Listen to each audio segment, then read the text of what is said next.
Well, hey, we are back. This is Blue Jays Talk with Blair and Barker. It is not Blue Jays Talk. Well, it is. It is not. We're having Blue Jays Talk. You want to start the music over again? No, and it's Blair and Barker. Man, we're going to have Blue Jays Talk. Seriously. I was just thinking. I was looking at something. I was looking at an email here. Do what I do. Write the name of the show top. Yeah, no. Across the top of your piece of paper. I was looking at an email here. But yeah. Well, stop looking and pay attention. Do a good job for the people. It's going to be Blue Jays Talk anyhow later on tonight. Following the Jays game. I wasn't there. Did you butcher that last night? No, I had show with me. So you were good? Well, I mean, I don't know if I was good, but I had you break anything down? Yeah. Why'd Barrio stink? Huh? Why'd Barrio stink? I don't care about that. You didn't? All anybody wants to talk about is a trade deadline. Nobody gives a rat's ass about why guy didn't pitch well or anything I like stunk that. for 2 months? Nobody cares. Well, I mean, if you're going to run it back, you might want to figure out Jose Barrios, no? Well, I mean, whatever. He was not very. He was just scattering pitches last night. His velo was up. It was a career high 6 walks. I don't know. He didn't. I mean, I'm not an expert in pitching mechanics. He didn't look like he was completely comfortable out there. Yeah. Kevin, his ERA in the last 7 starts now is 6.69. Now, John Schneider said after the game, fatigue. They lost 4-2, by the way. John Schneider said after the game, fatigue isn't an issue. You know, Barrios basically said, I'm going to go to video and try to get back to being. Well. But you pointed this out yesterday on the show. Regardless of what happens at the trade deadline, somebody's going to have to pitch innings for these guys. Yeah. And, I mean, there got to be some red flags up there with Barrios, isn't there? Well, read between the lines. There's a reason why they gave him 9 days of rest between starts. But John Schneider said fatigue wasn't a factor. Oh, did he? I mean, sometimes I think you got to read between the lines and see what he's done the last, say, 10 or 12 starts. It's not been good. It's flying open. It's over-rotating with the upper half. It's falling behind in counts. It's throwing more cement mixers than a good late-breaking slurve like he was doing, I don't know, say 15, 20 starts ago. So, yeah, it's right. This is the marathon of the season. This is what these guys go through. Again, I said this yesterday. He's thrown a bazillion innings since 2018.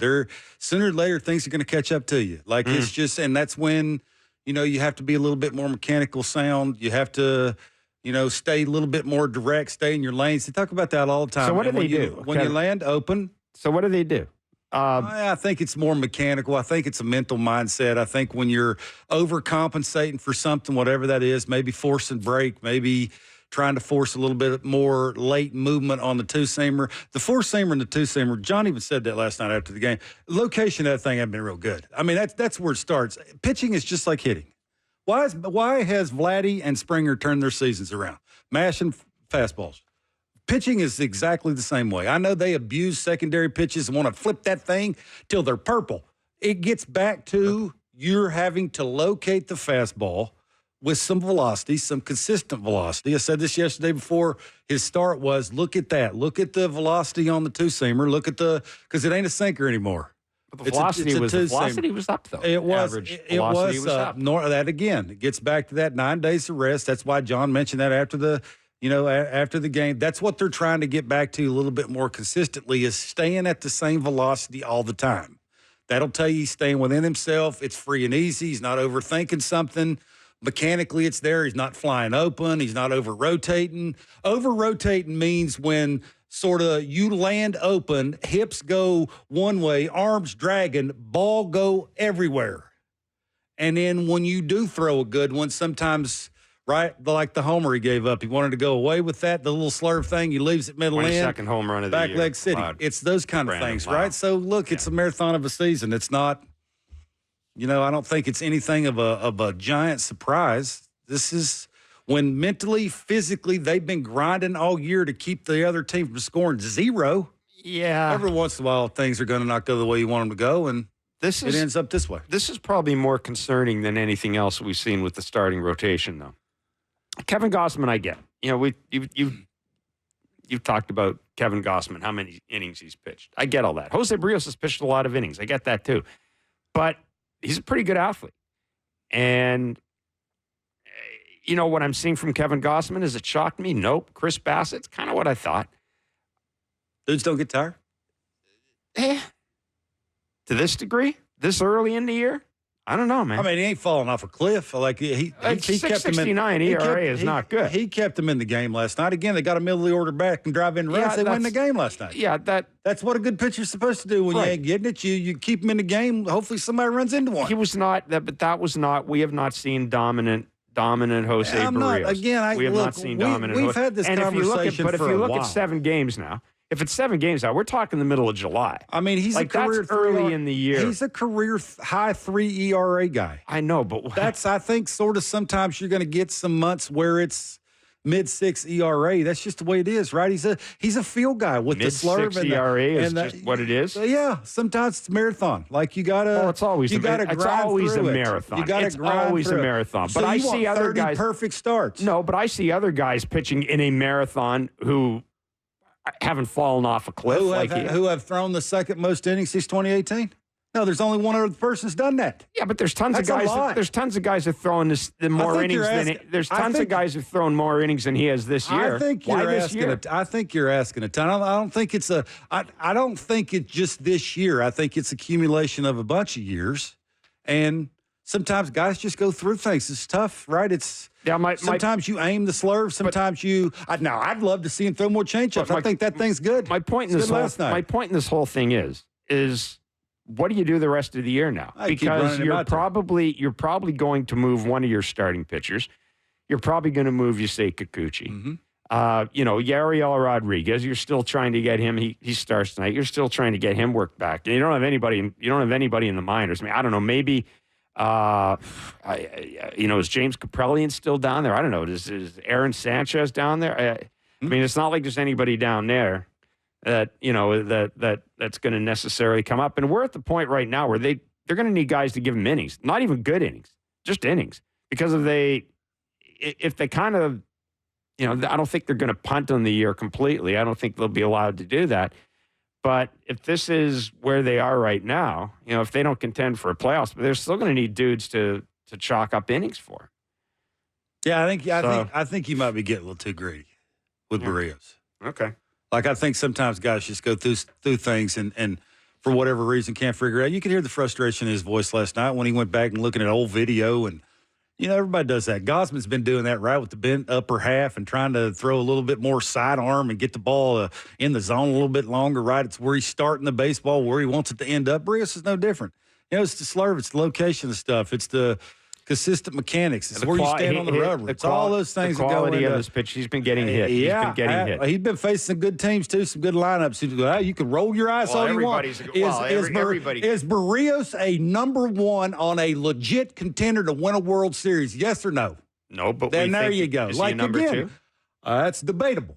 Okay. That is legitimately debatable. All right. So I think this, all these excuses that it's a marathon. It's a marathon for everybody, that he's facing good lineups. Kevin, every pitcher in the American leagues, facing good lineups. Everybody is. Okay, that's the stupidest. That is the stupidest argument people make. Is that this guy's facing good lineups? They're all facing good lineups. Name a pitcher who doesn't go through a bump in the road in the regular season. Name one. No, but you're coming up with excuses for. It's not an excuse. This. I'm telling you the truth. I'm telling you what he's going through. Because I've talked to people. I know how it is. He's facing some good lineups. You don't think Taj Bradley's facing good lineups? That's a small sample size. That's a young dude that hasn't been around very long. Tampa Bay uses their rotation differently than this team does. Well, everybody's facing a good lineup. Potato. The lineups are so hard. Anyhow, well, I mean, 3 months ago, you were in his camp like you were tooting the horn and saying he's the greatest athlete you've ever seen in person. I did not say that. Yeah, I did not say that because he's not. I mean, sometimes you got to give these dudes breaks, man. Like it's to do what they do on. Look, they get paid to go out there and dominate people, but occasionally things just ain't going right, and you got to grind through it and try to figure it out and keep your team in it. And that gets back to other parts of a baseball team have to pick a dude up. The rotation's been picking this team up forever. Now it's time for other parts to do that. Now they're too far out of it to even stop looking at me like that. Kevin, they've given up. I think at some point we have to start looking at this. They've given up a lot of home runs. Yeah, this has not been the best rotation in baseball. No, who said that? Well, we're treating them like this. Like they get no blame for what's gone on here. You are. Man, You're absolving the starting rotation. This is a very individual thing. You asked me about one guy. Kevin Gausman's the same way, right? Older guy who's made adjustments. He's a 2-pitch guy. Word's out. If the split ain't splitting, you in trouble. Like it's real simple. Was out there last year too. So. Yeah, that's when it started. Last year he had some bumps and some roads. Like it's anyhow. Man, you want perfect rotations to go out and dominate every 5 days, every single day. Good luck with that. No, I want it to be like it was last year. Yeah, it ain't gonna happen. I mean, they basically told you that. Ask the Braves. They're all back. Ask the Braves. Braves are all hurt. Their lineup same way. Like their lineup. The guys are all hurt. Those 2 dudes are hurt, and they haven't been hurt all year. So it's not all year. Most of the year. Not all year. These guys haven't been hurt. These guys are healthy. It's again. Man. Well, I don't know what your argument is here. I have no idea what you're trying to argue about Barrios. I asked you. I asked you more effort. No, I asked you. I asked you how you manage this going forward, because you still got 50 games left in the season. Okay, this is where front office needs to get creative, and there's opportunities to make trades, get veteran guys, get guys off waivers, do whatever you have to do to get dudes in here. That's how you get creative. That's why you have a front office to take the slack off of other dudes who've been here a while who are grinding, trying to figure things out. That's why they're here. That's why they get paid more money than me and you get paid. So figure it out. All right. So you want him to add veteran pitching at the deadline? No. Oh, jeez. I mean, basically is what you're wanting is you're wanting 3 veteran guys who have been around for a bazillion years to go out and completely and utterly dominate. I'm not saying completely. And give complete games. No, I'm not. Not walk anybody. Nobody pitches always complete. Be perfect. Nobody pitches never complete. Give up homers. Like that's what you want in this perfect world. It's not going to happen. I would prefer they don't give up 22 home runs. Yeah, I don't think I'm demanding too much. That you don't give up 22 home runs. Yeah, it gets back to that. You got to ask yourself: is he a number 1? Is he a number 2? He's made mechanical adjustments. He's trying not to walk people. He's trying to pound the zone a little bit more. He's trying to make a hitter earn it. 22 home runs is a lot. Yeah, it's 22 home runs. It doesn't matter whether you're a 1, 2, or 3. 22 home runs is a lot. Yeah, the slurve's not always good. Fastball command velocity's not always there. Arm side command's not great against lefties. Like I just gave you 4 reasons of what they're trying to grind through with. Again, I still don't know what your argument is. I'm not. I don't know why you're jumping Barrios. I thought Barrios was your boy. I'm not jumping Barrios. I just asked you the question about how much of a concern this is to you going forward. If we operate under the assumption they trade at least one of those starting pitchers. I think all of it is concern. I think Gausman not getting swing and miss on the split finger is a giant concern. I think Barrios grinding through this with command issues and trying to figure out mechanically with his lower half and not flying open and staying in his lanes and staying square to the baseball and having a good finish and not falling off to the first base side. I think that's an issue because of how many innings he's thrown and where he's at in his career. Bassett's 36 years old. He'll add and subtract. He'll flip it as many times as he has to. What other option do they have? This is what I said. Yes, this is why you have a front office. Get creative. Get 2 or 3 older guys in here. Ain't going to cost you a ton. Paxton. Whatever. This is, I would assume, why you pay a GM bazillion amounts of money to get creative and figure out and watch the same game that me and you are watching. That dudes are grinding. Like, that's amazing. This is the first time in a while that I've had to take up for Barrios. Do you think that they're going to? Do you think that this front office, and we've got to talk about this because the trade deadline is 6 days away. And we're at the point right now where everything you hear about the trade deadline is complete, utter bullcrap. It is. I mean, no, it is garbage. At this point, you've got GMs saying, oh, we're definitely sellers. We got GMs saying. Read the red part. Yeah, Alex Cora and the Red Sox agreed to a 3-year extension. I mean, Passan talked about that on Twitter. I mentioned that to you, and you said, we haven't said that. No, you haven't. Anyhow, you yelling about Barrios for 15 minutes. Alex Cora gets a 3-year extension with the Boston Red Sox. There you go. I thought he was ready to go home. Yeah, well, I guess there's a guy you can mark. He's the guy you can mark off the Jays list for next year, right? They need a middle of the order bad. Can he hit, clean up? Well, I might take my chances with him over what we've seen this year. Although, hey, we didn't mention this last night. Shout out, back-to-back home runs by the Blue Jays. First time all year. Blue Jays for the first time all year. Well done. Man, you were just on a roll today. Anybody else you want to destroy? No, I just wanted to talk about because, everybody, here's the thing. This is old baseball writer talking here. At this point, nobody's telling you the truth about the trade deadline. Not even off the record. Brian Burke used to say this all the time. Of course we use the media around the trade deadline to tell people we're trading everybody, we're not trading anybody, we're sellers, we're going to stay the course, we're going to run it back. All BS until somebody calls. The Jays I'm not they sure may what be they can saying run they're back. not going to move anybody, right? They may be saying, well, we're going to hang on to everybody who's under control. All it takes is one guy to call up and say, you know what, I'm going to give you this, this, and this. And you go,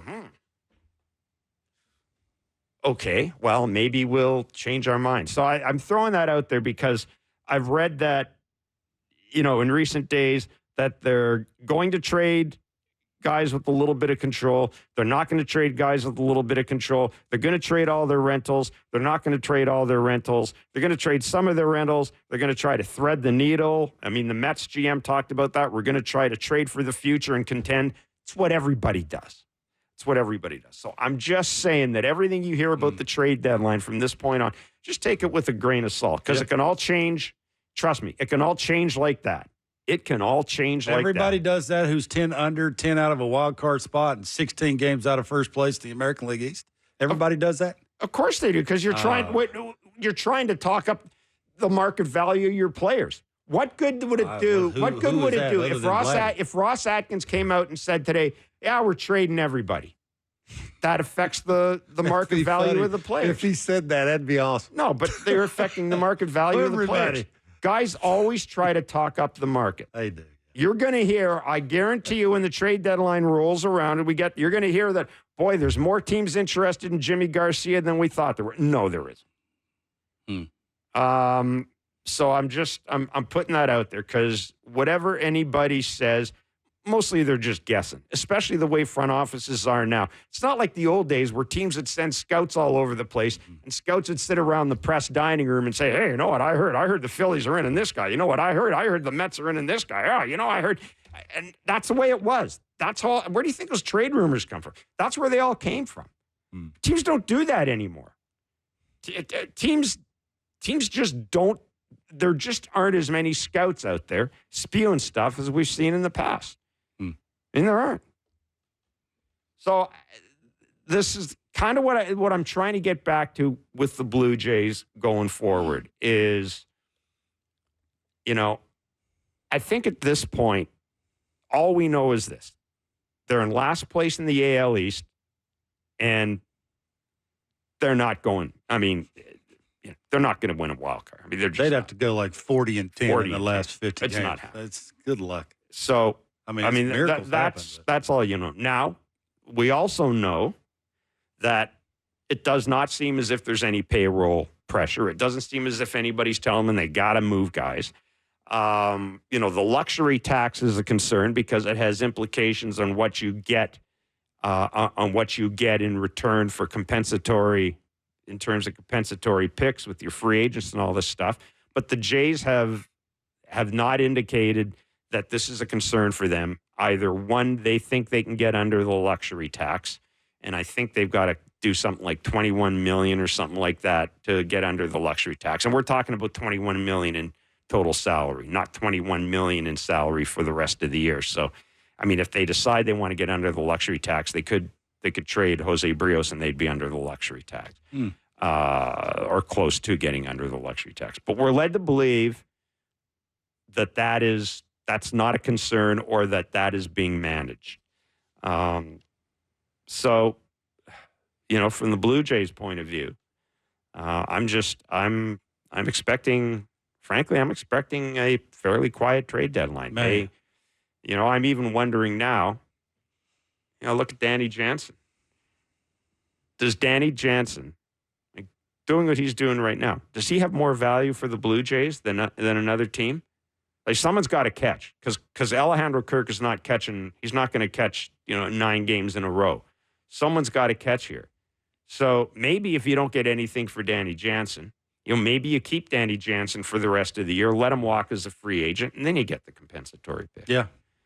So, but I thought of that today because there's so much out there about what the Jays are going to do or what they're not going to do, and stuff changes, man. Stuff can change in 48 hours. They're very good about being secretive. Somebody gets hurt, somebody blows out a knee tonight, and it changes all of a sudden. It does.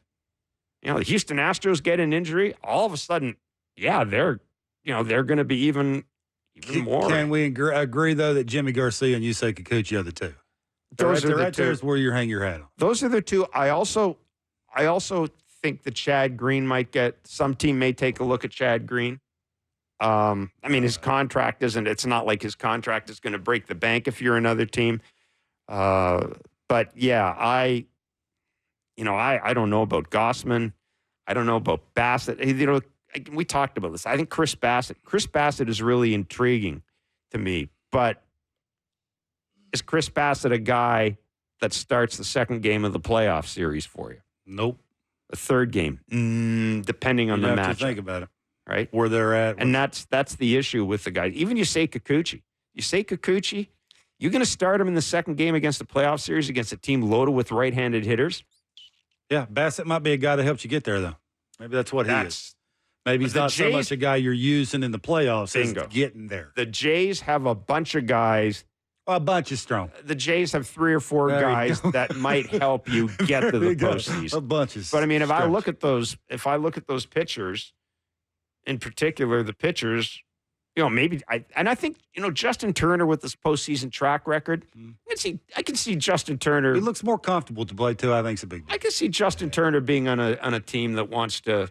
Whatever the salary's left, I'm sure they'd have to eat a little ass. I mean, you look at a team like the Houston. I could see a team like the Houston Astros having Justin Turner. They need some help at first base. I mean, But yeah, the guy to me that I think probably gets you the biggest return is to me it's either Kikuchi or Garcia. Yeah, and Kikuchi, you say might get you 3 guys, top 15 in an organization, and then 2 other guys.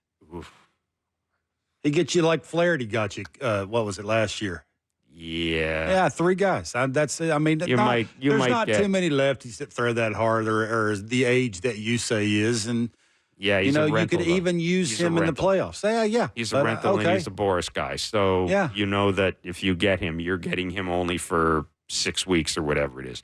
You're not going to give up 3 You might give up 3 minor leaguers. I didn't say that's what I said. Yeah, you might give up. You might give up 3 minor leaguers. Top 15 guy, and then 2 other dudes that you like. Yeah. And hopefully one of those dudes is an arm that you can toss in the bullpen for the rest of the year. Well, maybe one of them swings left-handed. That'd be nice. Well, I mean, again, I look at the Teoscar Hernandez deal when that was made. He was the and. It was Aoki and Teoscar Hernandez. Teoscar Hernandez ended up spending 6 years here. So that's, and then again, that's something I'm going to mention as a trade deadline gets closer to. Don't overreact to the deal because anybody who tells you they know what you're getting is lying, right? Derek Fisher. Yeah, I just think Teoscar Hernandez. I would be nice to see what the future might look like, say in September and going into the offseason. That'd be nice. I don't know what that would be. It's up to them to sort of script it out. They don't have it. I mean, their future's hurt or suspended. Well, I mean, it is the pitching future's hurt. And Tiedemann, or is he hurt? Or I mean, he hasn't been able to stay healthy, and the future offensively is suspended for PED use. Yeah. So, okay, the future's glim, and Barrios is falling off a cliff. So we've fixed everything today. No, the whole thing with Barrios was just getting back to it's like we haven't really talked about Barrios most of the year. Yeah. And I think we were thinking, as bad as things are, hey, at least Jose Barrios gets the ball. And I'm just saying that I'm trying to figure out how the Jays sell the idea that they want to take one more run with the core, right? They want to take one more run with Bo and Vladdy and Springer. And then the 3 starting pitchers. That's it. That's it, right? Yeah. There is nobody else, is there? Like if you think about taking the run with the same, it's the three starting pitchers and the dude that plays short and the dude that plays first, and I guess the right fielder. Got the right fielder. If you want to throw him, I mean that's it, right? Yeah. There's nobody else, and then you still got to fill in you still got to get you basically a whole new pin. But that was that was my concern with Barrios is if you are going to run it back, or if you're not, I hate the phrase run it back. If you're going to keep that core together, you've got not trade Bo. You've got three pitchers who have logged a lot of innings and are diminishing in terms of their capabilities going forward. Yeah, now to Barrios' credit, the last two starts he's only went 4 and 4 2/3. But before that he went 6, 5 2/3, 6, 5, 7 innings, 5, 6, and then the two stinkers 4 and 4 2/3. It's not like he's not giving you some innings. No, just the quality of those innings he's grinding through it. Like obviously there's something going on here. The less however many hands of starts. What you mentioned about the 6 ERA. Yeah, it's mechanical. He's trying to overcompensate for something. I have no idea what that is, but it's obvious that he's grinding through something. And, it sort of gets back to that when you don't have your pen and you got to force the element with what you got in the rotation. There you go, buddy. Joe Siddall is our Blue Jays analyst on Sportsnet. He's down at the ballpark tonight, 7:07 first pitch. Zach Eflin against Yariel Rodriguez. And Zach Eflin, a guy who's How is this? Rodriguez got 11 days between starts. How do you think that's going to look tonight? I mean, he's 11 days a lot. 11 days is a lot. You're talking about a guy who hasn't pitched a lot. That's a lot. And he overthrows quite a bit. Like, ask Joe about that if he's catching him. How would he do it? We will. Joe Siddall joins us. Jensen Lewis, MLB Network radio host, Cleveland Guardians analyst, will join us. Lots to talk about. We take a look around baseball. Again, Alex Cora has just signed a 3-year contract or agreed to a 3-year contract with the Boston Red Sox. Marc Topkin, Tampa Bay Rays reporter, will join us, and we will discuss the Rays, the ballpark, and I'm just looking. You see the dollar figure for Alex Cora? $7 million a year. Craig Council, some places. It's Blair and Barker. Not Blue Jays talk, but there's plenty of Blue Jays talk on Blair and Barker on Sportsnet 590 The Fan and Sportsnet. All right, let's do a redo. Let's have a redo. So I can start the right name of the show. It is Blair and Barker. It's right there. We'll be doing Blue Jays talk. I have Blue Jays talk in my mind. We'll be doing Blue Jays talk tonight following the Jays game.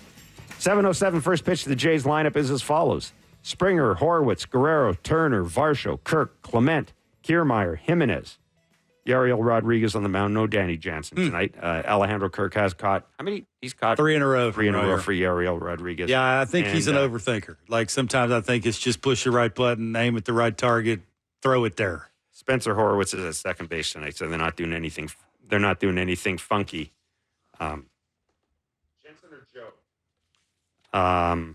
So they're not doing anything funky with the lineup. Let's bring in Joe Siddall, Blue Jays analyst on Sportsnet. What? They're a bazillion out. Why would you do that now? Because you know how to like do things. Hey, Siddall, what's up, man? Hey, buddy. How we doing, gentlemen? Oh, we're living the dream. Yeah, we are living the.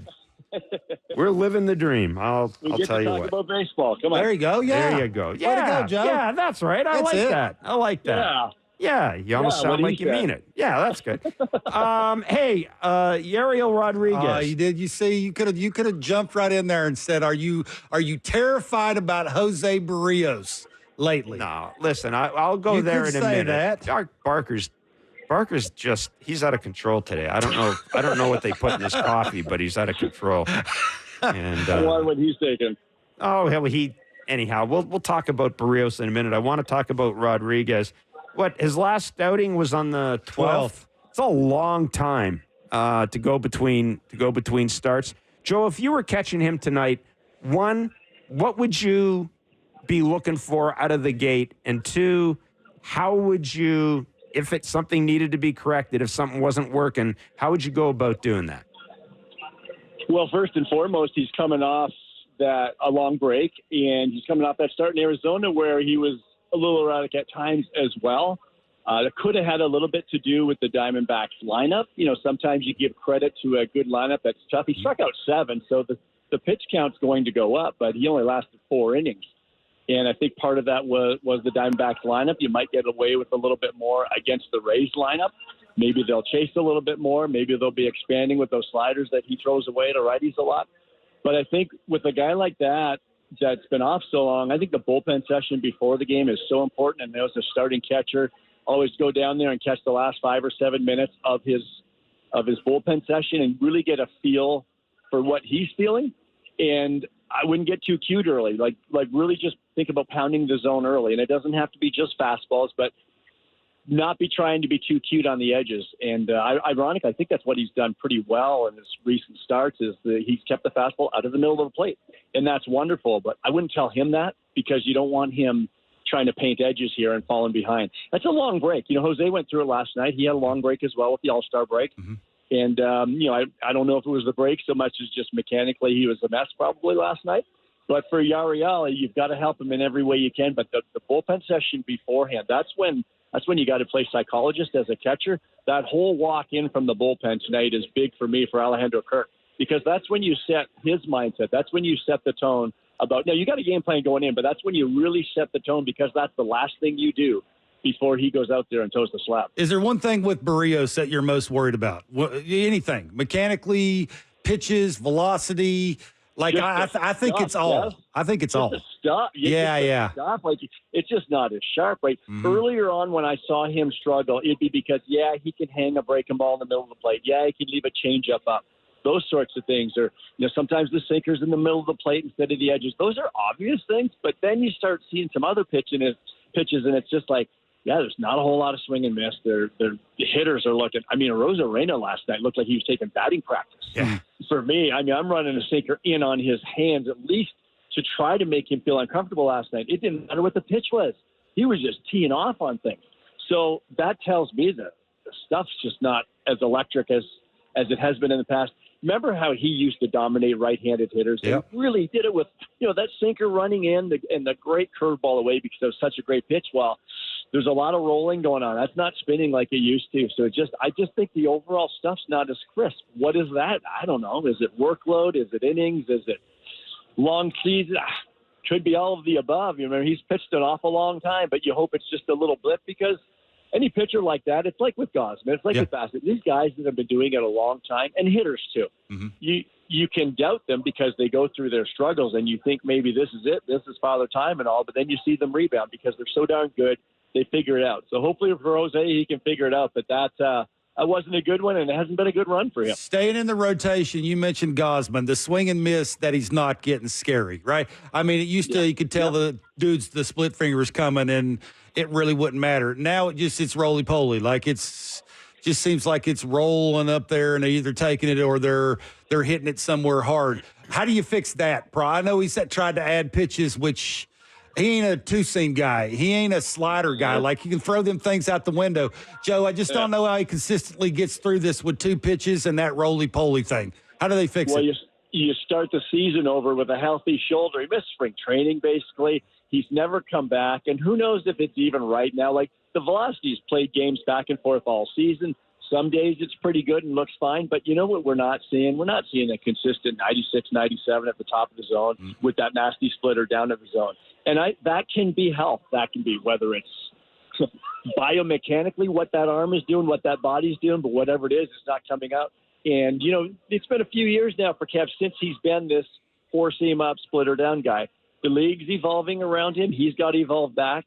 But, Kev, you're right on with what you just said. You're creating these pitches. I do not want to see really another slider to a right-hand batter, to be honest with you. It's just not a good pitch. Kevin told me that 2 years ago it's not a good pitch. Yeah. That's why he got away from it when he started becoming a fastball splitter guy. So, to me, the league is adjusted by laying off the pitches down because they were split. So what did he do? He adjusted back by throwing some 4-seamers up and throwing some 4-seamers down. That's good. Good adjustment on his part because those are like 2 different pitches, really. But when you say what that split's doing, you're right. It's like it's just kind of not rolling in there because that's what breaking balls do, but it's just a little blah, isn't it? And to me, he's a guy that he needs that 96, 97. The Velo plays big time for Kevin because of the style of pitcher he is with essentially 2 pitches. Why is Vladdy's plate appearances so predictable now? predictable. Like, it's like, is he locked in or what, right? Something.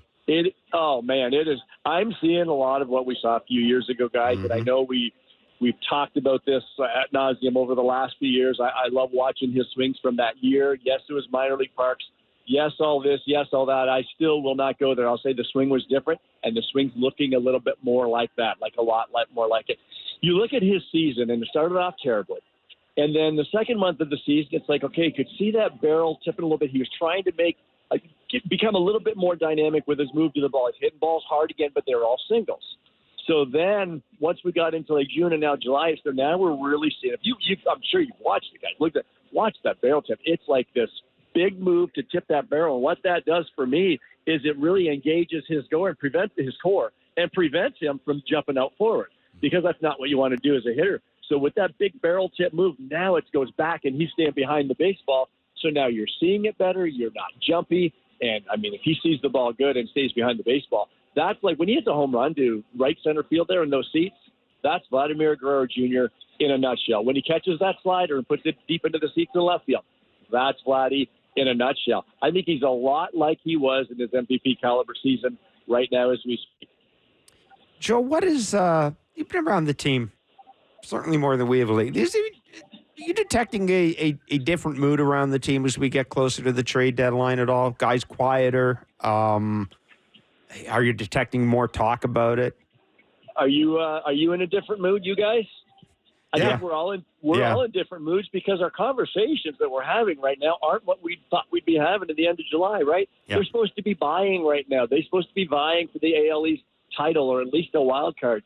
So, yeah, the answer is you sense it. They won't tell you that. Players will never tell you that. I just go about my business every day, and that's what you have to do as a player. They're going about their business every day, but you can't tell me some of these guys aren't on pins and needles. Jimmy Garcia is, I'm sure, waiting to see where he's going. Yusei Kikuchi's waiting to see where he's going. The exciting part for guys like that are moving is they're going to a contender. They're going to be in a pennant race in a week. That's pretty cool. But I've never been traded like that, and I can't imagine. It must be unsettling to a degree. But I think beyond the guys that are going to go somewhere, it's more about the guys that are remaining here, and there are a few different categories, right? There are the guys that are remaining here that are here. They're going to be here next year, too. Then there's going to be like the Spencer Horwitz, the Schneiders, the younger guys that hope to be part of this next year and most likely will be. They're here because you remember those days, Kev, you're in the big leagues, man. You're just trying to put up numbers. You're trying to be good. You're trying to be consistent because they're playing for a job next year. No question. They're playing for jobs next year right now. Tryout camp has started. So the tough part, though, and answer your question, Jeff, it's a weird feeling. It's a weird feeling because there's a lot of disappointment, I think, or at least there should be. I think that's what it is. This is not what was supposed to be happening end of July this year when we left spring training, right? Now, let's operate under the assumption, just for argument's sake, that Bo Bichette is back next year and starting at shortstop. Is Leo Jimenez showing you enough that he could be a factor on this team as a bench player? And the reason I'm asking that is, as my friend Mr. Barker points out, that's not the easiest thing to do, right? It's one of the reasons that we like Ernie Clement, because he can forget about him for 5 days. He's going to go out there, and you're going to kind of know what you get. Maybe Leo Jimenez turns into the shortstop of the future. I don't know. But are you seeing enough out of him right now, Joe, that you like the possibility of him being a bench guy at least next year? Yeah, I think it's way too early to say that just yet because guys got to get around the league several times before we know that stuff. But what I am seeing is I don't see why he couldn't be. Mm-hmm. But the question Kev's bringing up there, too, that's a whole different ballgame, right? If a guy that's playing every day and then all of a sudden if he makes the team out of spring training next year as that 25th or 26th guy. Got to know your swing and everything, right? That's a lot for a young player, right? So who knows how that's going to play out. But talent-wise, what we're seeing, I like what I'm seeing. I think he plays nice shortstop right now.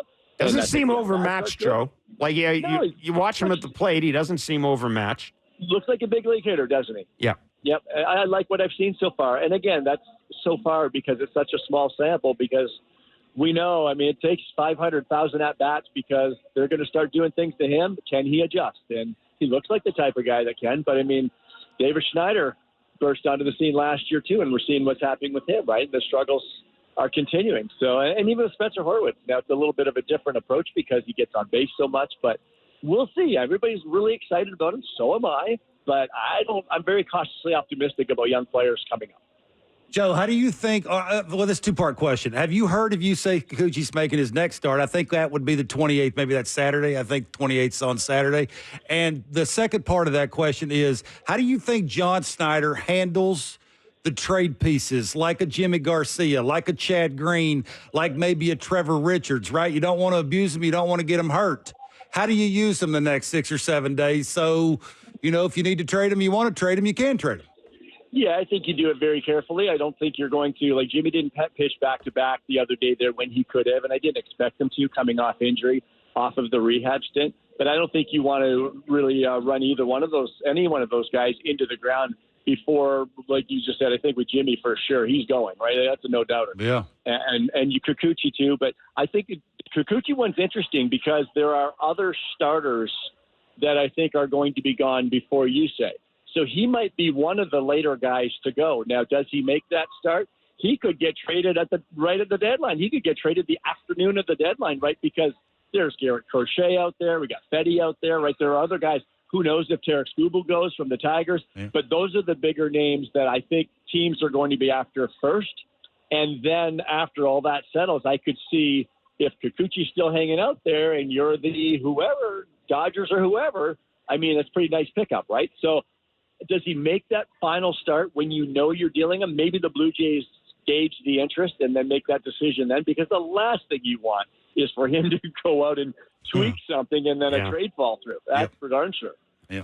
Joe, we're going to let you run. Thanks for doing this, man. As always. Way to go, buddy. All right, guys. Have a great day, man. See you, man. Take care. Joe Siddall, our Blue Jays analyst on Sportsnet. Shai Davidi just tweeting this out about half an hour ago. Top Blue Jays pitching prospect Ricky Tiedemann is heading for second and third opinions later this week. I'm not laughing, but with specialists Dr. Keith Meister and Dr. Neil Elatrash, that from John Schneider. Awful. Second and third opinions is, I mean, we're not doctors that would indicate. That's what I do. Are they getting opinions as to the nature of the injury, or are they getting opinions about how you're going to treat it? I mean, they've basically done everything but wrap that kid in bubble wrap. It hasn't worked. I think going forward, you feed off of this. Like, there is no right way. Every 5 days, give a kid a ball. Like, let him go out there and throw, be himself. If he makes it, he makes it. He don't, he don't. Like, just stop trying to baby these guys and trying to force feed them to where you want them to go. Yeah, and but all that's that. easy to say, but they did that to me. It's not going to happen. They did that. I hate to drop the old school get off my lawn guy, but they did that. They used to do that all the time. Yeah, but here's the ball. Here's a bat. Go out there and play every single day. Earn it. Because this stuff seem to be working. Like, maybe that's what it is. Maybe you just, sometimes, again, I know in 2024, it is real hard to get out of the way. Well, I also, it is. I mean, at some point, do we start asking, why are they picking guys that get hurt? There you go. I understand. I understand injuries happen. I understand injuries happen. Pitching injuries happen all the time, and it doesn't mean a guy's career is over. No, but I know the first thing you were thinking was the first thing that I was thinking when they drafted the guy 20th pick overall from East Carolina. When you watched the same video I watched, what's the first thing you thought? Yeah, there you go. And that's the first thing I thought. Our friend Dan O'Dowd said in the MLB Network, because everybody's saying, "Wow, I can't believe he." I mean, first of all, the first thing everybody says in any draft in any sport is, "We can't believe the guy was available. We had him rated much higher in our board," which is, shovel more, right? I mean, that's like, get the hip waders on. But, Dan made the point, when a guy does fall, you wonder. And I'm not doctor, but neither are you. But first thing we thought when we watched him pitch. You've seen enough baseball. First thing I thought was, that's odd. He's got a unique delivery. Yeah, short arm it, iron mic it. I'm 6'4". I'm throwing split fingers now, which is real hard on the forearm. Like, so there you go. What do I know? Ricky Tiedemann going for a second and third option with two doctors who are you don't really want to see if you're a pitcher. Well, yeah, I think they're almost the leading orthopedic dudes now. Look, and whatever. Everything aside, you hate to see it for Ricky. You do. You hate to see it for anybody, but man, I have to tell you, Just the glimpses I saw him in spring training, I could think, man, I do want to see this guy. I want to see that stuff in the majors. Yeah, I just want to see it play in the majors. I saw him throwing a pin right after Richards. Yeah. That's coming out hot. Yes, and ending up hot. Yeah. Like I was standing right there. I was with Showman. Yeah. And he looked at me and I looked at him. And I was like, man, just fingers crossed that anytime soon you see him in the big leagues. And who knows if you'll ever see him there, which is a shame. We've got tickets to give away to see the Jays and Rangers this weekend. It's a great trivia question today. Is it? Yeah, it's really good. It was. This is a really conversation. good. This was why I had the conversation with a certain manager who said that I live on the other side of the mountain about the shift.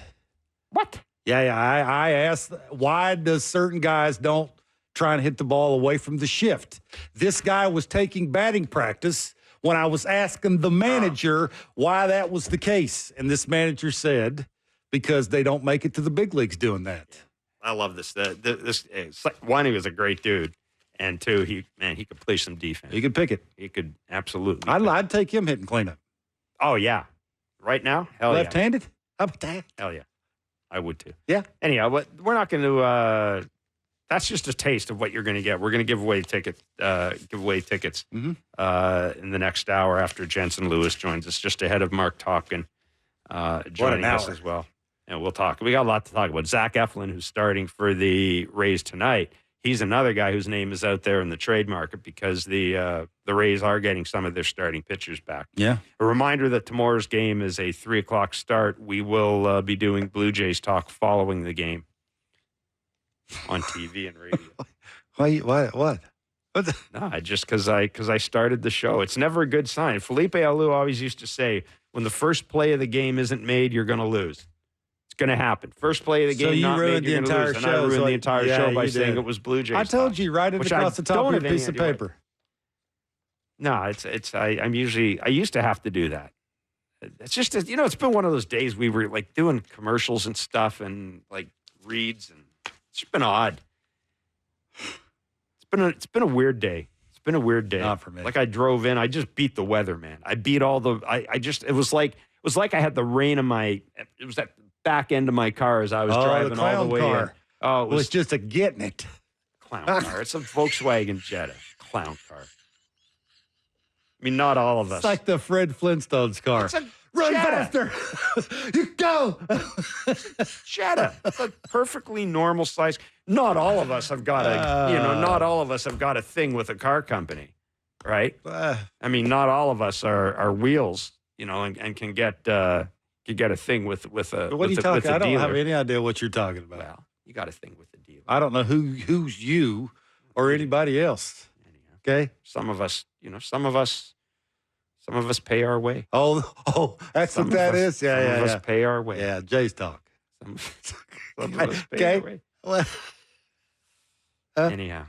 There it is. Hey, the music. Thank God. That's what happens. Saved That's by what the happens music. when your leader is. What? Oh, now they cut the music off. Yeah. That's no good. Bring the music back. Bring the music back. We got to get out of here. Jensen Lewis joins us in a few minutes. Basically, Marc you don't tell Topkin them as what well. to do. See, they don't listen to you either. They got control. Marc Topkin joins us as well. Don't go anywhere. Rangers and Jays tickets. What is that on TV? Rangers and That's Jays somebody's tickets. dad. Oh, man. That's what that is. All that ahead on Blair and Barker on the somebody's Sportsnet dad. Radio Network and Sportsnet. That's the worst thing I've seen. All right. Welcome back to Blair and Barker. I was going to Barker just making a comment about Toronto traffic and My shirt. hey, if you're out there, if you're driving right now, take it easy. I just saw a picture of the Don Valley Parkway, and we've, in case you haven't noticed, it rained a lot. Underwater? It rained a lot. So if you're out there, drive safely. Be safe. Turn the radio up. Listen to us. Turn the radio up and listen to us. Yeah. Jeff will get you through it. I'll get you through it. I'll get you home safe and sound. Whew. A little bit of breaking news out of Major League Baseball. Just when we came on the air, the Boston Red Sox have signed Alex Cora, their manager, to a 3-year contract extension. And ending, kind of been like a long-running drama this year with the Red Sox. Jensen Lewis is MLB Network radio host. He's also a Cleveland Guardians analyst, and he joins us on Blair and Barker. Jensen, good to talk to you. Thanks very much for joining us today. We want to obviously spend a great deal of time talking about the trade deadline and also about the Guardians. They do go hand in glove a little bit, but I just wanted to ask you, given all the drama around the Red Sox and Alex Cora this year, are you surprised that they were able to get something done in season? And does that suggest to you that maybe, because Alex Cora has been pretty clear, I think, that he wants to see something from the Red Sox that suggests they're all in here. Does that suggest to you that maybe the Red Sox are going to be a little more aggressive at the deadline than we may have originally thought? Yeah, first of all, great to be with you guys. And I would say that this is quite a coup here for not only Craig Breslow in year one as the general manager, but I think also it eliminates a couple of possible distractions, not only later in the regular season, but also heading into this offseason, which I think at the beginning of the year, guys, a lot of us had looked at Boston as probably the doormat of the American League East. Well, a lot's happened since March and April. And you go back to where Rafi Devers said in spring training, this front office knows what we need. And I think that is now coming to the forefront. You got to have a guy who knows what he's doing, leading you in the dugout. And for Alex Cora to be able to have this behind him and also really with the momentum of his season that he's put together, obviously the players play, but more so the decision-making and what he's been able to do through various injuries and some inconsistencies offensively at the bottom of the order. I think if you're a Red Sox fan, you feel pretty damn good about where you're at. And on top of that, you're now in position to not only add at this trade deadline, but you've got a lot of a head start into free agency this offseason because potential guys know, all right, Alex Cora is going to be our manager for the next 3 years.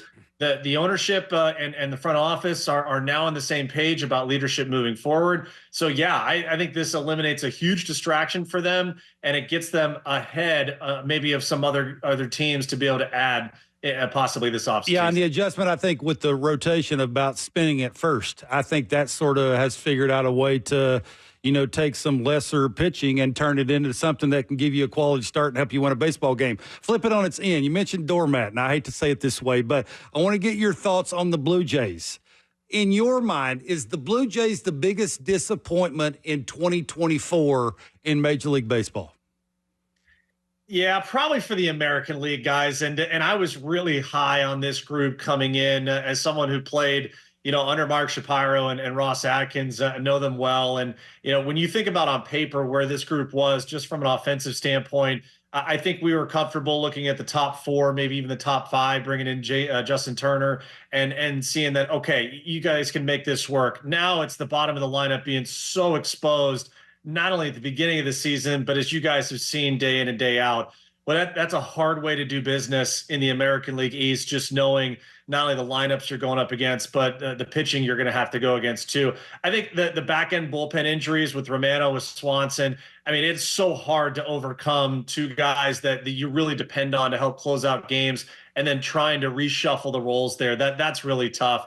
To me, I thought that with Gausman and, with Barrios and Bassett, even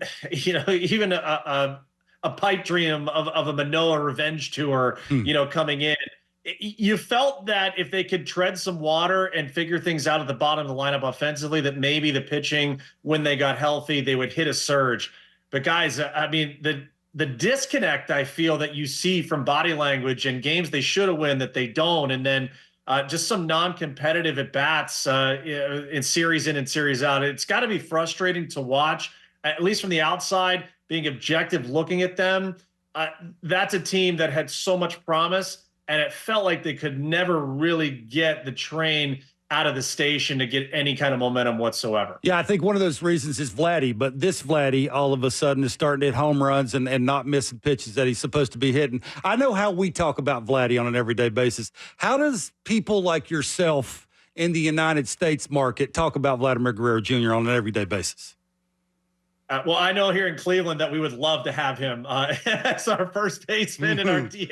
But I think overall, and you guys have seen it also, where I look back, when you had Teoscar Hernandez there and Lourdes Gurriel Jr., and I look at the joy of where it felt like Vladdy came to the ballpark and he had a big brother or two where he could go be himself. But if, he ever needed a little talking to or kind of, needed to be picked up from a little bit of a slump, it felt like Teoscar and Lourdes were those two guys that really helped him out. And I think the results speak for themselves. The change in personnel, perhaps in the clubhouse, I'm not sure if that has anything to do with it.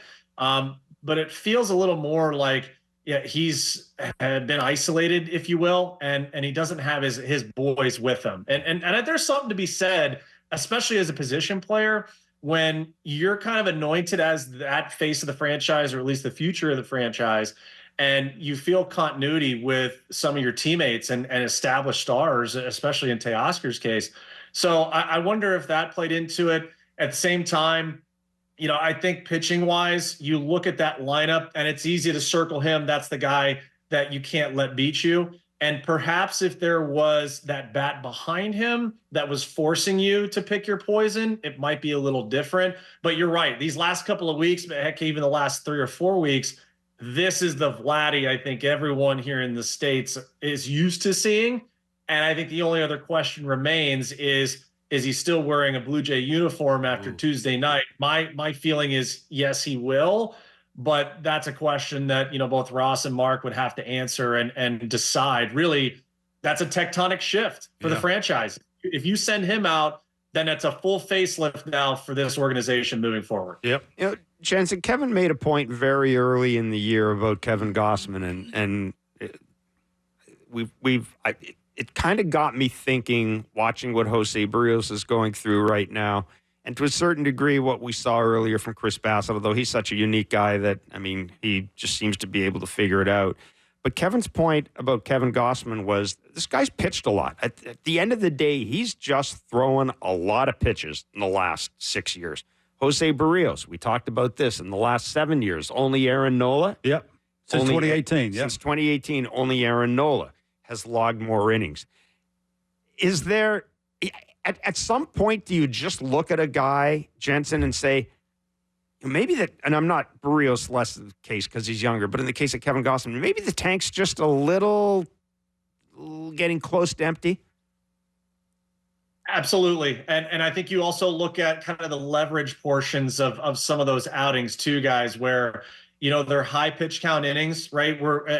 Gauss can punch out the world, but all of a sudden you look up in the 5th inning and it's 91 pitches. And at that point, it just ends up, especially in our pitch clock era now, of, how much more can you ask of the body from a cardio output, the way that he throws a ton of the split fingers, and eventually those things add up. And the recovery time also in conjunction with, who he's going up against and the expectation too. I think that kind of gets lost in the shuffle, guys.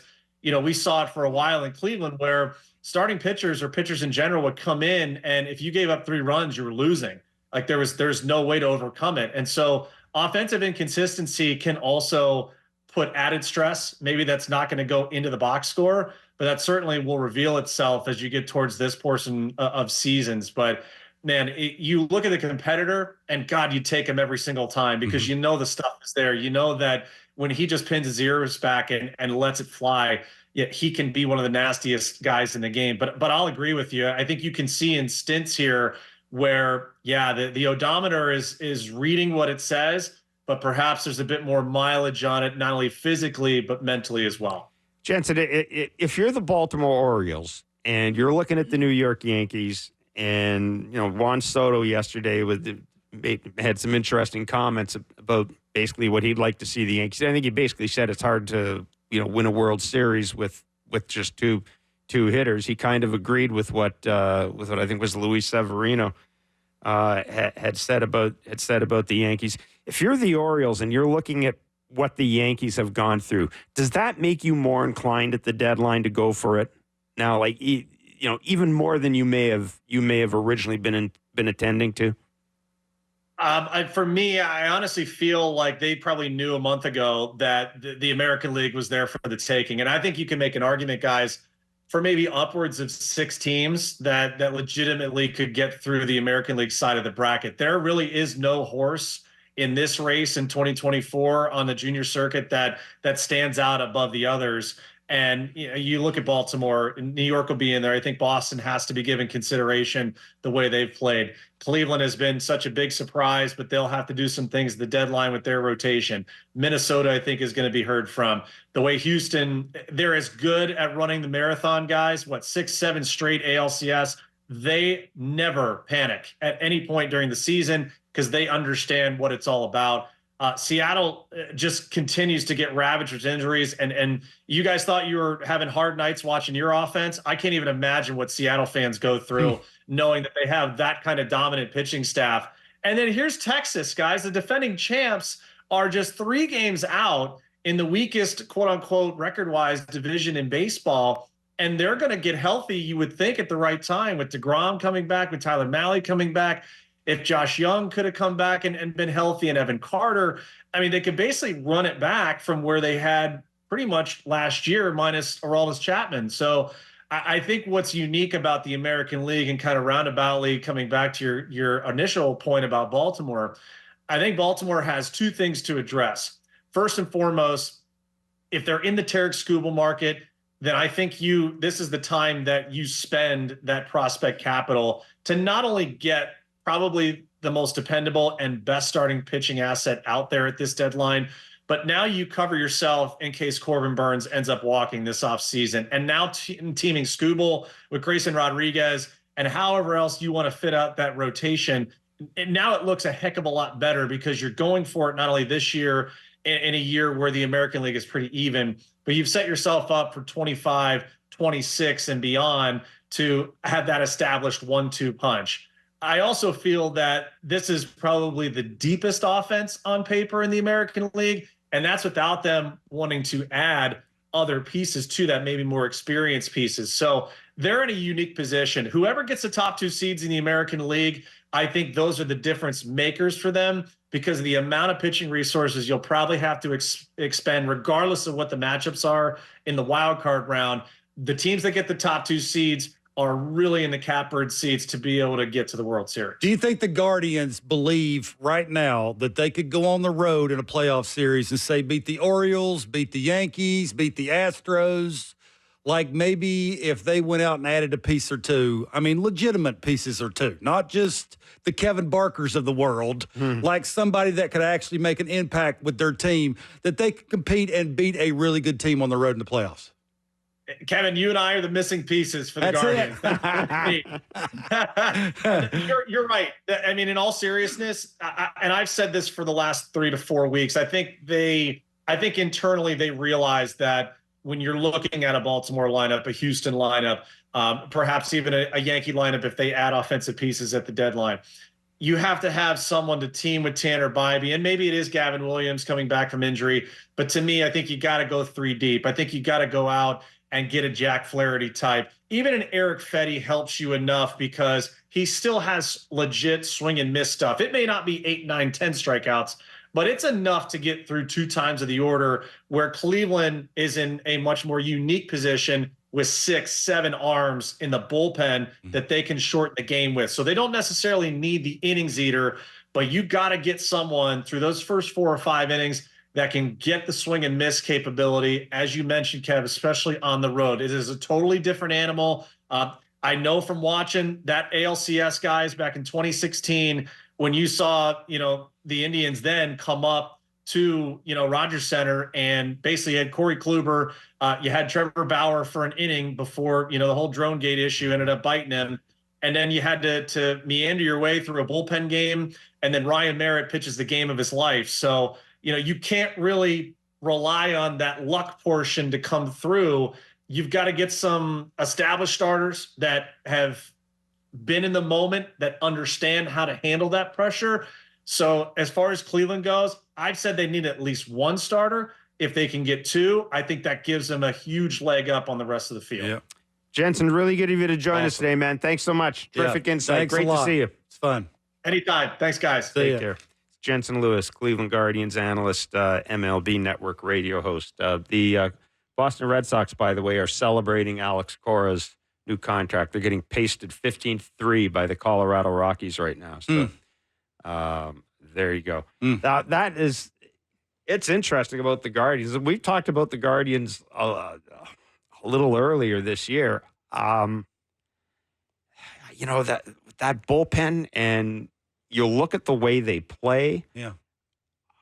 I would love to see them, as much as they could, go all in and add two starting pitchers. I'd like to see where that team goes. Yeah, we've had people on from Cleveland who have said they may not have the assets to go all in and go out and get two legitimate, because it would take, you'd some legitimate. You'd almost have to give up one of your relievers to do it. Well, hard to do that, right? And to that's take hard. away a positive and bring in something that's a little bit of an unknown and what you might get coming playoff time. I just don't know. I think it'll be realistic. Like that's why I mentioned going on the road and facing the Yankees and the Astros and the Orioles, who are probably the class of the American League. How would you do that? How do you think muscle? Me against you, your guy against my guy in big spots. Do they have enough? That's the question. But the thing about the Guardians is, don't forget their manager too is a rookie, and that might be added mix to it. But it's the way they've gone about their business all year makes me think that they might be able to go on the road in the playoffs. I don't know if they're going to go on. I don't know if anybody's going to beat Baltimore. But although I got a feeling that we talked about, so I think the Astros are going to really surprise people at the deadline. I think they're going to, this is their last kick at the can with some of those guys, with Bregman and those guys. They've got an owner who's motivated. They've got a GM who's motivated. I think they're going to be the team to watch. And the Yankees may not be as good as everybody thinks they are. But having said that, if I'm the Guardians, I don't know how often. When does it happen again? It's like anything else with baseball. You get to a point. Last to Central, so you got to remember that. But you get to a point where players start costing money, and then you got to pivot. And if you're a team like the Guardians, why not do it now before those guys start costing money? See, this is the thing about the Orioles. The Orioles don't have to worry about that. Like I was reading, it might have been Ken Rosenthal saying, there's a chance that they might move Cedric Mullins and Ryan Mountcastle at the deadline. Yeah, I saw that. I guess that. Yeah. That's the Yeah, the Jays take Mountcastle and clean up. There you go. Yeah, absolutely. Bing, bang, boom. He likes the Rogers Center. He certainly does. But, my point is, if you sit there and wait for the Orioles to not be good, you'll be waiting for another 8 years. Yeah, I don't think it's about that. I don't think it's about winning the East anymore. I think because of the 3 wild card spots, it opens the window up. I'm talking a team like the Guardians. I'm saying, you may not, if you're the Guardians, be saying, but you may not even have to play the Orioles, exactly. Right? So it's sort of the luck of the draw too. It's like the Rangers last year in the World Series. They got lucky by playing the Diamondbacks. If it would have been the Phillies. It might have been a whole different story. You'd have seen a different Rangers team this year.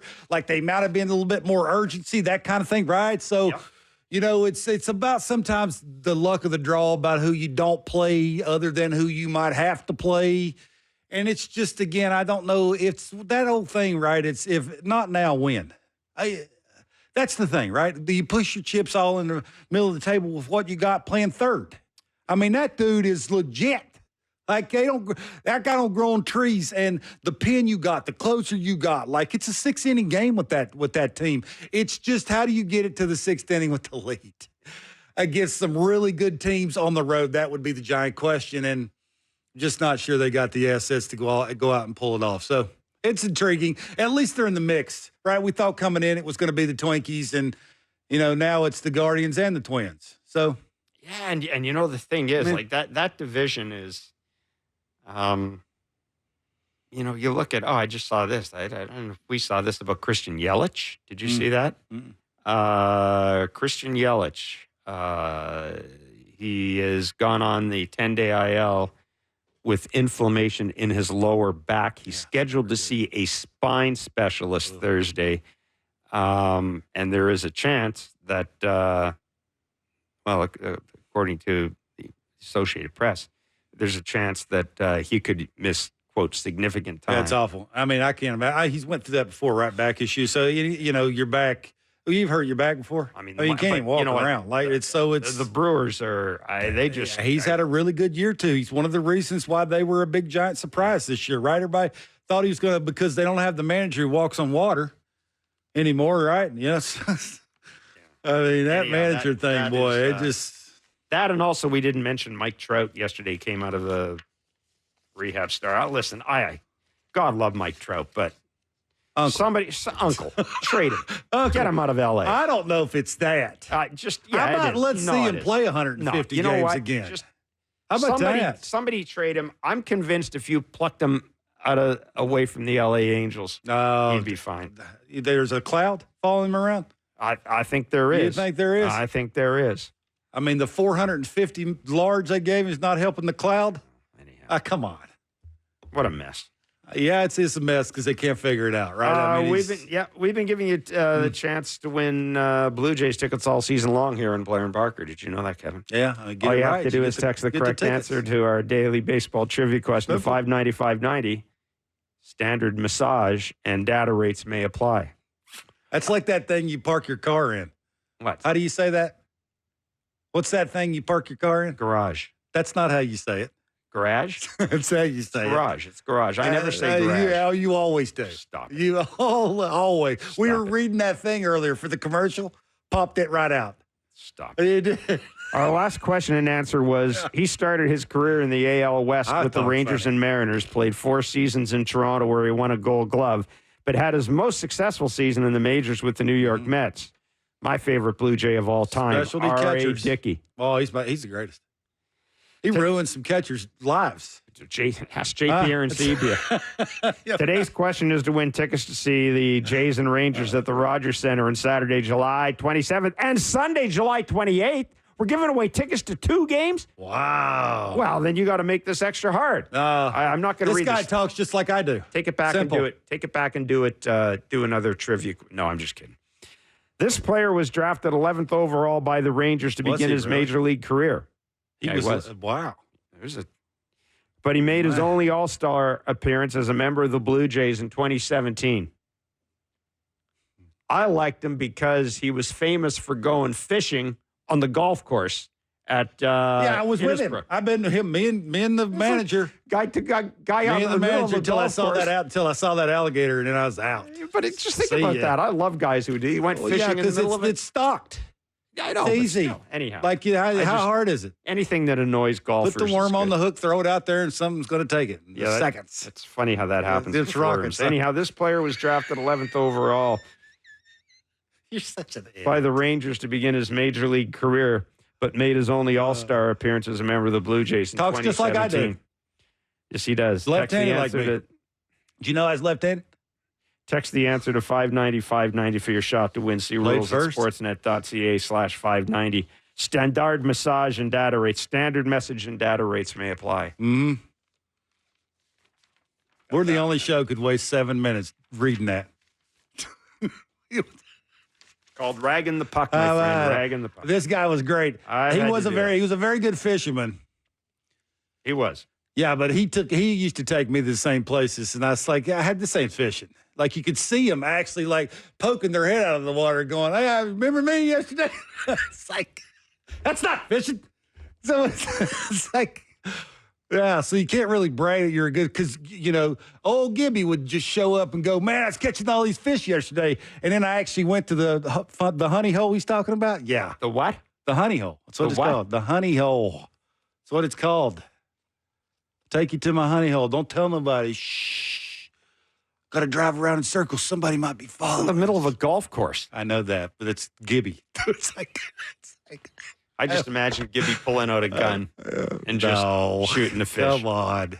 They take that. They take the fishing serious. Oh, I know they do. Down in Florida, just went real country right there. Crazy. Marc Topkin Stop it. Marc Topkin is the Rays reporter, the longtime Rays reporter.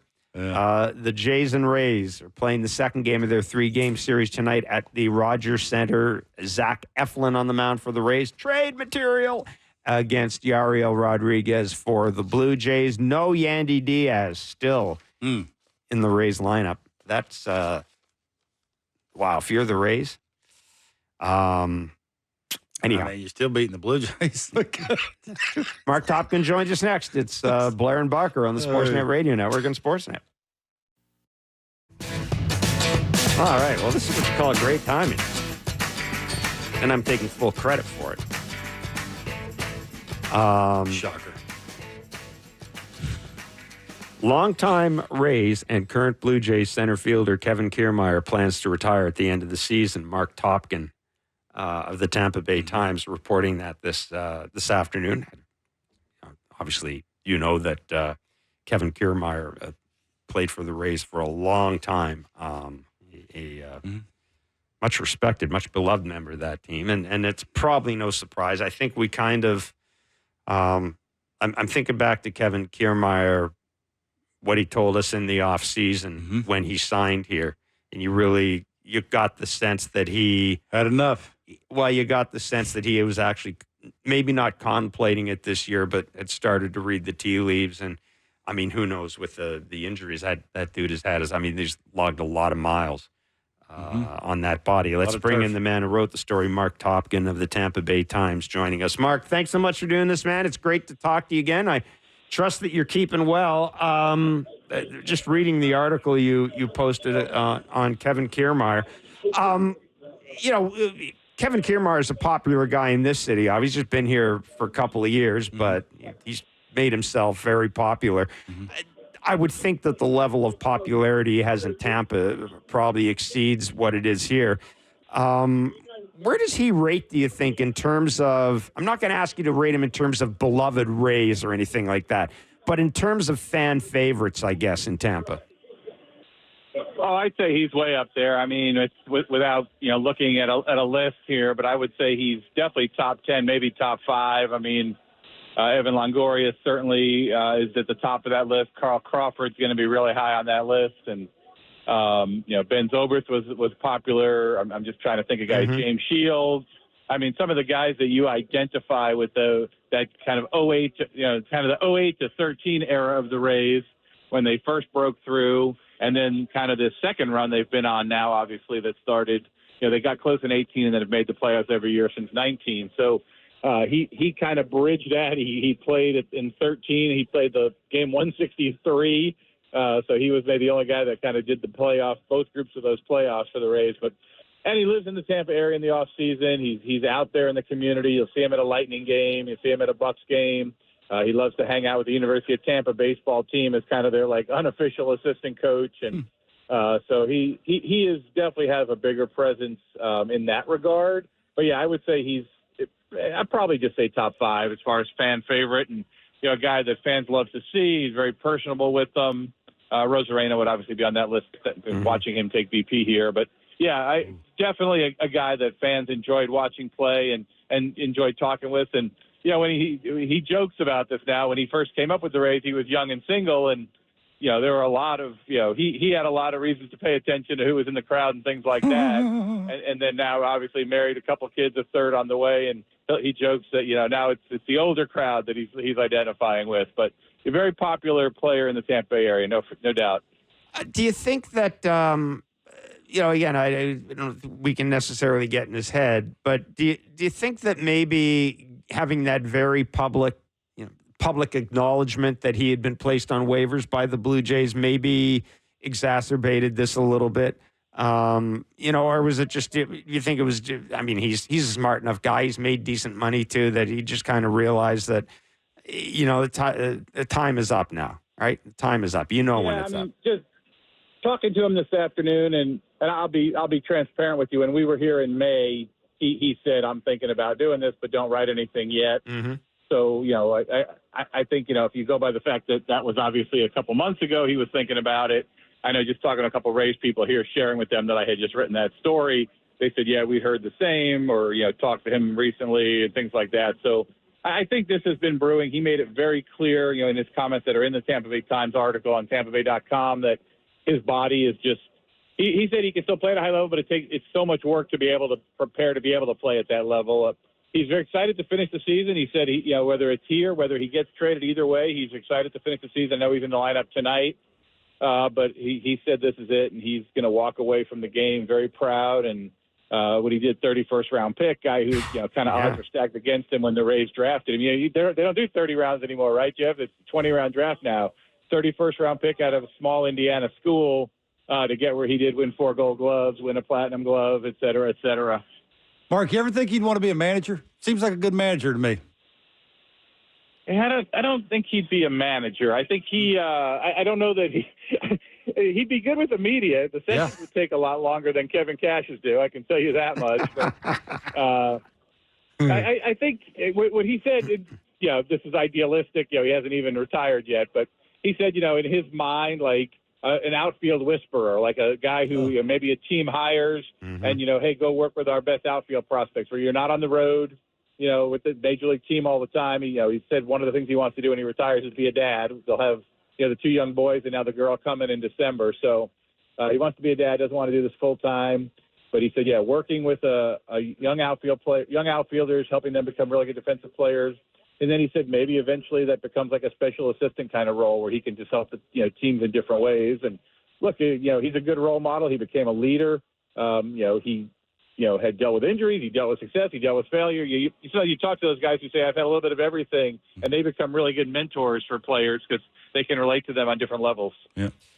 Mark, I know the Rays aren't giving out any information about Yandy Diaz, saying his absence is due to a personal matter. But are you guys getting any idea of how long this stint is going to be on the restricted list? And just to kind of dovetail off that, does that at all change what the Rays may be doing at the trade deadline? I anticipated the first question. I didn't really anticipate the second question. You didn't mention that in that lavish pre-production meeting we had this afternoon. I'm sorry, man. Mm-hmm. He does that sometimes. I do that. I didn't. I mean, the catered lunch you guys sent over to the hotel was great. How was it? You forgot about mentioning that. You're welcome. Well, Barker worked hard in that lunch, too, by the way. You've never lived to have seen Kevin put sandwiches together. I was going to say, he opened that can of tuna and threw it on that stale bread. Great. Oh, it was great. That's all we could afford. We live in Toronto. That's right. Now that I bought myself some time for my answer here, I think the general vibe, and I don't want to, make this sound like I know any more than I do, but I don't think that there's a concern this is going to be long-term. I think the travel schedule, the fact that the Rays were away, and then when he didn't get back in New York, kind of anticipated, but night game, day game in Toronto. Right. The fact that he's not on a plane to be here today makes me think he's not going to be on a plane to be here tomorrow for the 3:00 game. So I guess in my mind, I would think he'll be back on Friday when they play at home. It's a family situation. I don't know what member of the family and what the issue is, but I would assume with the team back in St. Pete, he has a home obviously there, whatever it is that he would be able to, I don't want to say what, I don't know what he has to deal with, but it's certainly going to be easier to carve out 3 hours to come to the ballpark to play at home than it would have been to leave the family members or member that is having whatever issue it is and have to go to New York or go to Toronto, if that makes any sense in 1,000 words. But No, it does. And I guess that was kind of why I was asking about whether it would have an impact in the trade deadline, not knowing if it was just going to be a matter of days or longer. Yeah, and I don't know, I don't know if we can get into judging. We don't know what the issue is, so we can't judge. Should he have given up $43,000 a day to deal with it or not? I mean, I can't make that decision for him. I don't know what he's dealing with, but I don't know that he's a guy that I expected to get traded anyway. I mean, he's signed for next year. He has an option for the year after. Up until this week, I mean, he's been the guy. He plays almost every day. He's the catalyst in their lineup. He bats leadoff, cash raves all the time. That you can almost tell when he has a good first at bat. Usually the rest of the lineup has a good first at bat kind of thing, and the true tone setter. So I don't think he would have likely been traded anyway, and I think he'll be back before the deadline. I'm guessing, and it won't impact if they couldn't trade Paredes now because they also didn't have Diaz or something like that. Right. Mark, what would it take for the Rays to get off to the next 60 games, go on a little bit of a run here? You know what? It wouldn't take that much.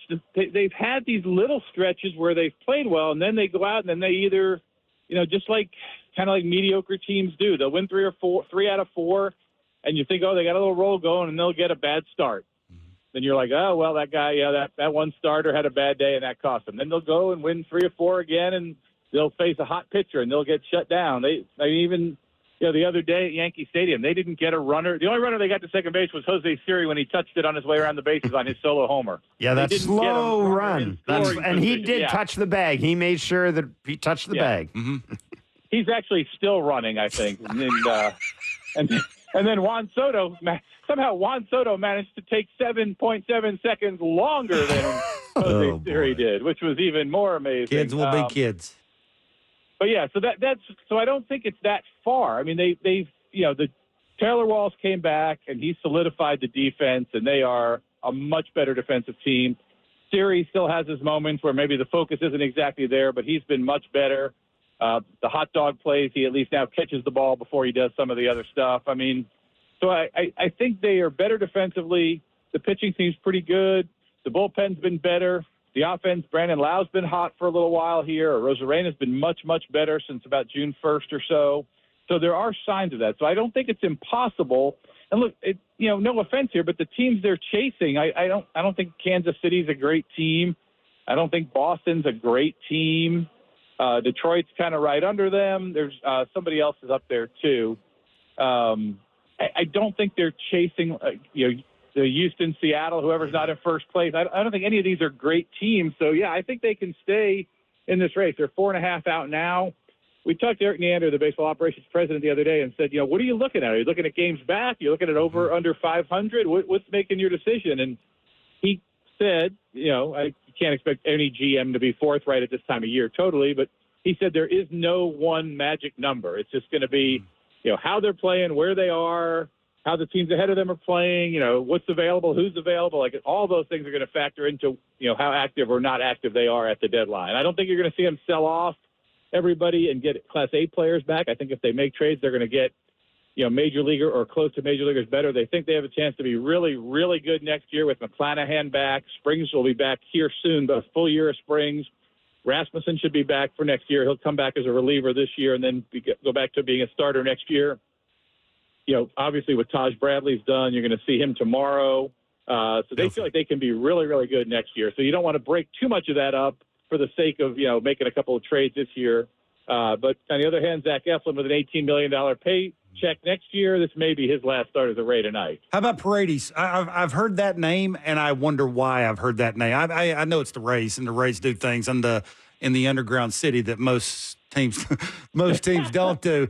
But it's the Paredes thing who hits in the middle of the order, who can change the game against a good pitcher. I would think that sort of fits in the Rays' way. No, why would they trade him? I think they would have to get a lot for him, but I'll give you 3 words why they would trade him. 2 of them go together. Junior Caminero, who's their top prospect, who plays third base and probably can't play any other position.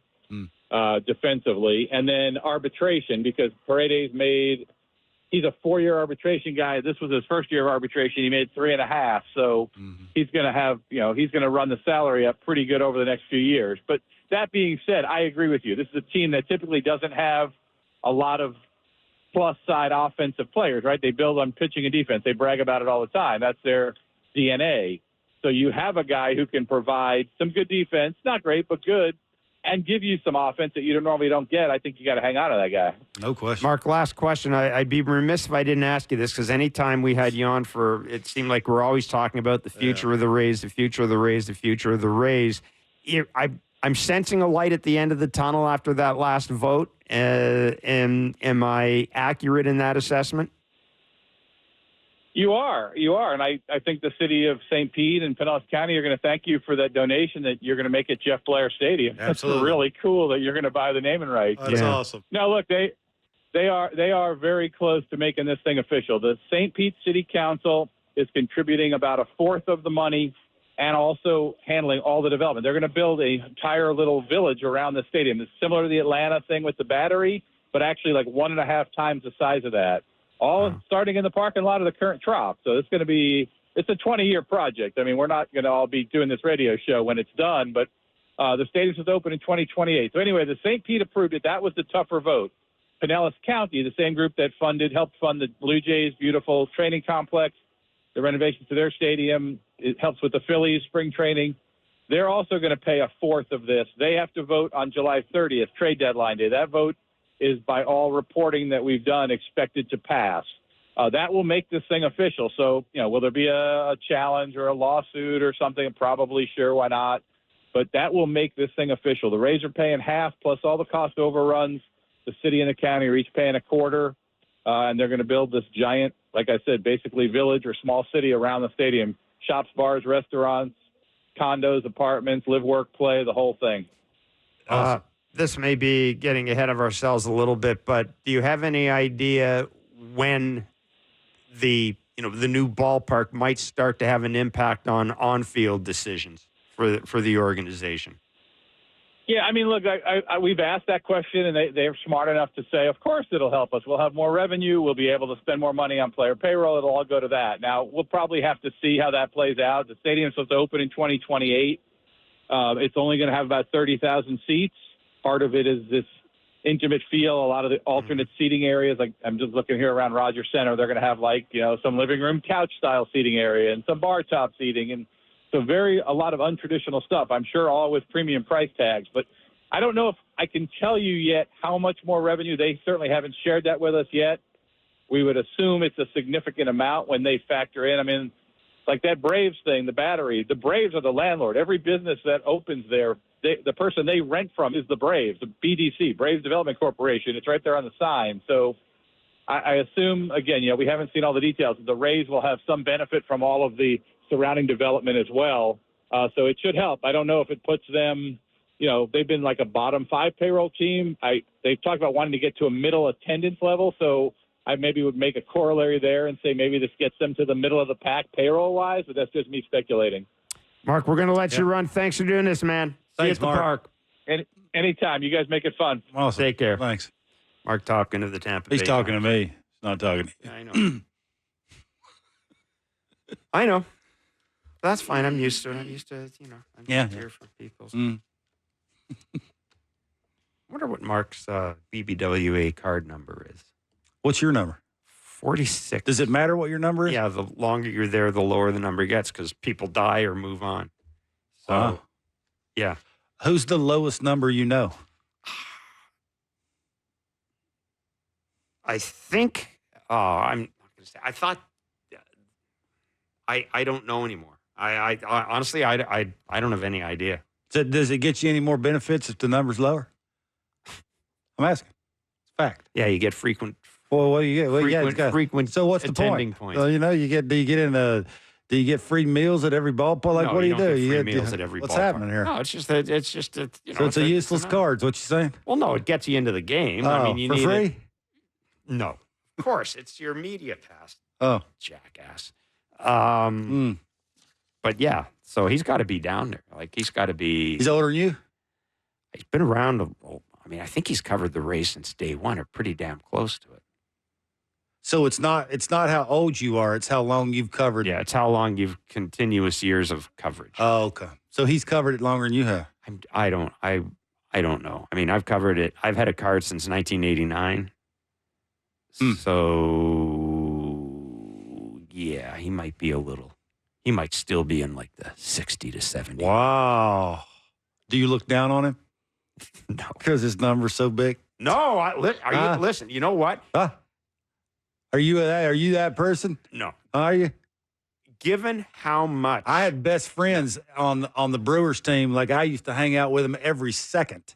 I got sent down, never heard from them again. That was like 30 years ago. Listen, given how much Marc facts. Topkin's basically been covering this team every day every day. He's been writing on deadline. He's been traveling. I mean, of course, with the Rays, he's had the stadium issue, team for sale. I would be willing to bet there are few baseball writers working right now who've written as many words Yeah. as Topkin. I like him. He's always been nice. He's always been nice. Yeah, I don't know if he would take this as a compliment, but I mean he's a baseball writer's baseball writer. If you've done the job, you look at what Marc Topkin's done, the quality, the quantity, and you just go, wow.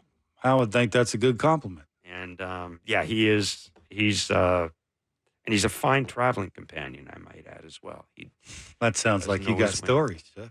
Well, he's a. Is that the clown room or whatever you guys go to? No, it is. I don't know if he would. Huh? I don't You've know been if to the clown room. I don't know if he's been there. I don't know if Is that the name of it? It is Let's the name just of not it. talk about it. That's true. It's Because you brought it up years you ago. brought it up. You didn't. You brought it up years ago, and it'll never leave. It'll always be a dark cloud over your head. It's not going to be a dark cloud. It's a fine establishment. Yeah, I'd say the key word is was. No, okay. I did not say was. I said it's. I'm sure they have kids' parties at that place. How'd you say it? Got to be fully grown up to go there. How much time do I have left to? Well, I'm doing all the heavy lifting here. You're basically doing 2 nothing minutes left. except riding my coattails. That's What's what's happened here. No. You brought up Yariel Rodriguez earlier in the show. What are you going to be looking for? 12 days, 11 days, whatever the hell it is. Well, 11 days. What do you? 11 days between starts. What are you going to be looking for tonight? That's a good question. Because we haven't seen him. We haven't seen a lot of him. So I don't know if there would be some obvious red flags to you or. Well, I know they've cleaned up some mechanical things, right? I don't think they like the start and stop stuff. I mean, he can't repeat the release point, which is a big deal for him. Can't repeat it. That means pitches go up, and he doesn't go as deep as they'd like him to go.